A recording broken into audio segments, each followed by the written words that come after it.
Welcome back to the program. You're watching Morning Thailand with Tulip and Govt. And there's a lot of things going on yesterday. One among our things was this is actually the Deputy House Speaker said this is actually the first time that the senators actually try to impeach the House Speaker. Yeah. Because we never heard about that before. But I think the problem was we reported about it before about how Kun Nikom seems to get into a lot of problems, and at one point he came out and even say it with a shaky voice, saying that he was just trying to do his job and it was hard, and of course he cannot please everyone, and he cannot please the majority of the senators, because there was a vote yesterday and it's 86-6 say yes to impeach Nikom. Oh goodness me. Nikom Phanit as the House Speaker.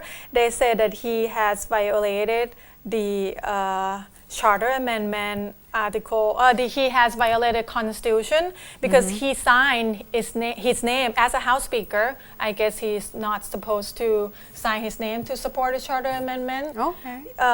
This Charter Amendment, it's about the process of the, what's it called, Senators Clause. The process of getting new senators. It's the Charter Amendment 60, Article 68, 237, 190, and 122. So this is the main reason that all the senators said that he, Nikom Vaichaya Phanit is not, Vairacha Phanit, sorry, is not really up to the par as a House Speaker, not really neutral in the vote, and how he react to the senator themselves, and also how he talked to the media, the language, and a lot of things that he has done. So the person that take the petition from the senators was the Deputy House Speaker Anand Arya Chai Phanit, which he said he will send this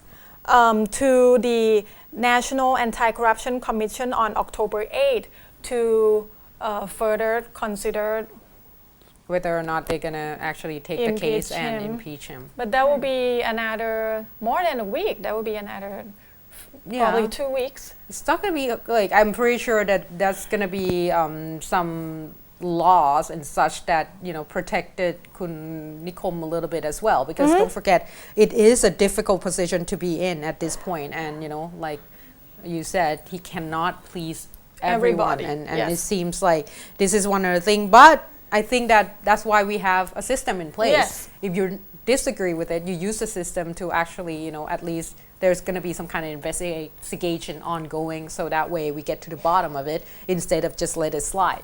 I think this would be a really interesting case, because like they said, it's the first time ever in Thailand that senators try to impeach, not just talk about it, now it's on paper that they will try to impeach House Speaker himself. 52 of them altogether, wow. 86-6 in vote, and 52 names on the paper. All right. He's not going to be very happy. Obviously, his friend doesn't like him that much. That's too bad.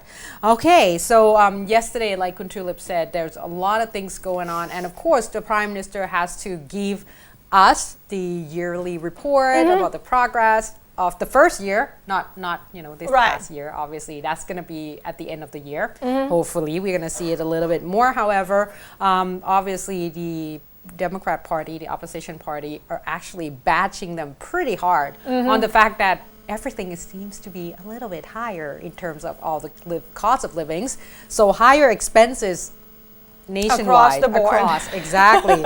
And at this point, like I have mentioned, the Democrat Party with Kun Abhisit Vejchajiwa as a leader talk about the fact as well with the power rubber price that there has been a problem due to the fact that the government actually take a look at helping the rice farmers in terms of rice pledging scheme. And Kun Abhisit, in his defense, he said that technically when the government say that they don't want to interfere in the rubber price market or in the rubber market, what they did with the rice pledging scheme is not just the giving subsidies, but this is more like the government becomes a main buyers of all these rice, the one of the biggest, and ended up losing a lot of money because obviously if the government bought it and cannot resell it, then that's at the profitable price. exactly. So that's created a lot of problems. So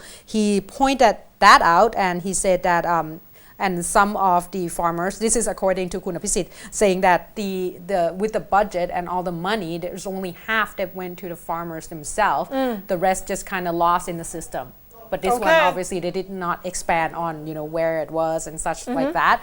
However, obviously, Kun Kitirat Naranong did came out, he's the finance minister, came out and talked about the fact that showing the report on the previous government's money, as well as the budget, as well as the debt and such. He said that we actually did a lot better than during the previous government. It's actually decreased the amount of debt already.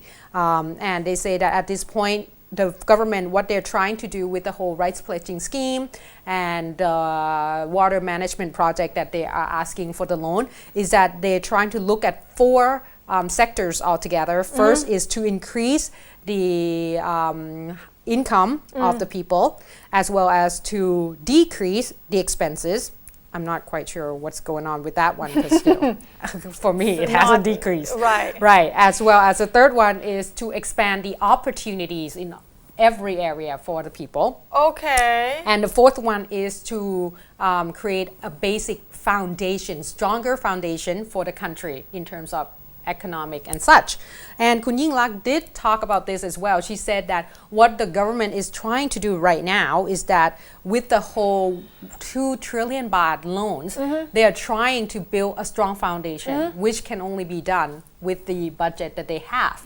Right? So they need money to actually do that, along with the water management as well. Now, she also said that the fact that a lot of people talk about her visiting other countries a lot. She said that due to the fact that we have been in a deadlock for like 7 years, and a lot of investors in terms of the other countries are actually has a lot of doubts and are not as confident in terms of investing in Thailand due to political instability. So her visiting every country, or trying almost every country. Trying to create the relationship, is to show them that confidence, to bring the confidence back to the country, and also open new business in, for example, in African continent as well. Which, so she's trying to obviously giving all the opposition parties all these answers to all the questions and such. So at this point, the government, the Democrat, talking about 3 areas that they will be talking about from since yesterday to today, because they say that they're going to have 2 days. Today is the second day of the yearly report. Yeah, exactly. And they're going to have they're gonna wrap it up today. So we're gonna see whether or not that's gonna happen, because obviously. And at what time? Yeah, because like you mentioned, the government's supposed to get 7 hours of presentation, and the opposition is supposed to get 10, but they already signed up 70 people to talk. So it's less likely that these 70 people would use within that time frame. It's gonna be very, very hard. There'll be a lot of objection and explanation. Exactly. So they're going to focus on 3 things: on the failure of government as a whole. This is what's from the opposition party, of course, as well as focusing on the corruption that has been done by the government. And the third one is all the illegal stuff. So not sure what else. Stuff. Yeah, what else we're gonna hear? Obviously, we have heard about the failure already, with the whole higher expenses of pretty much everything as well. Oh, Kun Apisit also mentioned a little bit on in terms of trying to talk with have a peace talk down south as well. He said that a lot of the issue has been raised due to the fact that there were too many people went into the area, and it's just kind of like one over the other, so it's kind of overlapping each other. Unclear so it's creating quite a bit of confusion. So that's why they could not settle. But of course, Kun Yingluck Shinawatra said that they are trying to solve that particular problem, but obviously they're trying to make sure that it's systematic enough. And she reassured that they do not sit that aside, but they're working on peace talk. I think about the loan bills.